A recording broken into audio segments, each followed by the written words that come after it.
a man who caught like a potential world record bass. He caught the Yep, I bass. know which one you're talking Oh, about. he caught the bass.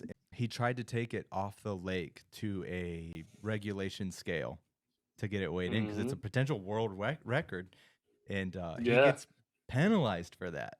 Isn't that wild? Like, yeah, imagine yeah. I catching just saw that. the biggest fish of your life, potentially a world record, and then you get into some hot water because you took it out of the lake because there's some law there that you're not allowed to remove the fish from the lake.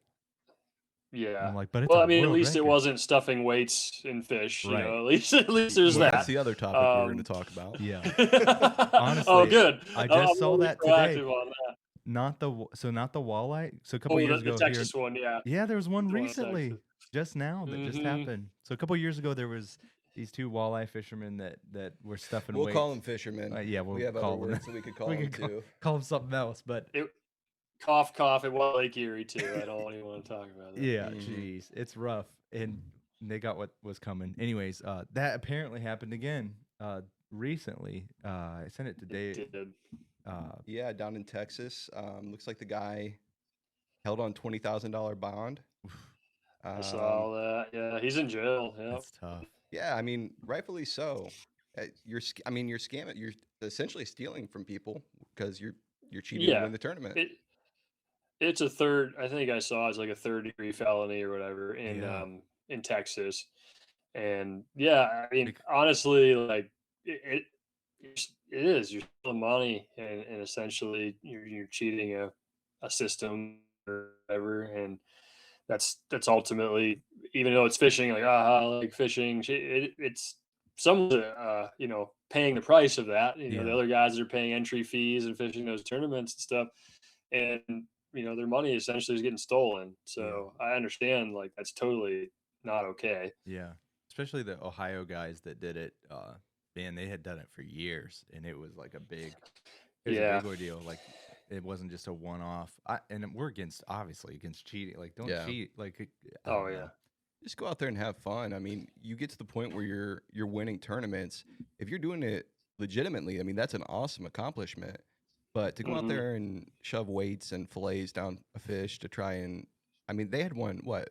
A truck, boats, Mhm. money. And Yeah, there was no, multiple boats and stuff.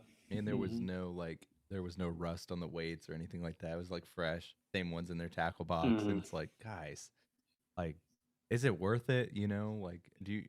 Because you're hated immediately by the entire community. It's No, definitely you're not never worth it. coming back from that. Like, No, it's not. I don't know. I Have, think they just got away with it, for however long, and then they just were like, "Well, I'm going to keep doing it and keep pushing the envelope because they're getting the positive feedback of, hey, I just want another boat. I'm great. I want yeah, another boat. I'm great." Like that kind of stuff. yeah, And man. I think it's the driving factor, and it's unfortunate in fishing because it's hard to police a lot of the rules because Hmm. you don't have like an official or a marshal unless you're in a big tournament. Hmm. Um, and the opportunity's there. And anytime there's opportunity and money involved, people will do some very shady stuff. And Yeah, I mean, I've witnessed it on smaller scale. Even as I was fishing, I've seen people do shady things and heard of and people getting caught doing shady things, and sometimes not even getting punished by tournament organization. So I mean, that's why they keep doing it, and that's the problem. yeah. And it's a shame, man. Like, and like you said, you see it way more on a local scale. I'm sure. I've heard of people who catch a big fish and then tie it off somewhere on the lake, Hmm.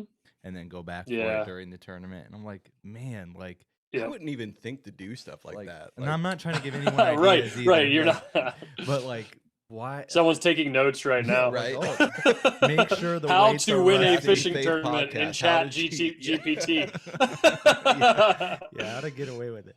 So I'm seeing this guy in Texas. I don't want to read his name. I don't want to give him any credit, but they're talking about implementing metal detectors and possibly I saw that. cutting fish open at weigh-ins now because of all this. And that's just terrible to kill the fish Yeah. and like just the ancillary results of the cheating. And someone just texted me about this today about the Texas thing you're talking about. And I was like, so now you got to buy these metal detectors. You've got to buy all this ancillary things to to make up for this one person that is going to cheat, which you kind of have to, Yeah. just because like it's happening. And then you're taking that money out of the pot because the tournament organization sure as heck isn't going to take that hit. Right.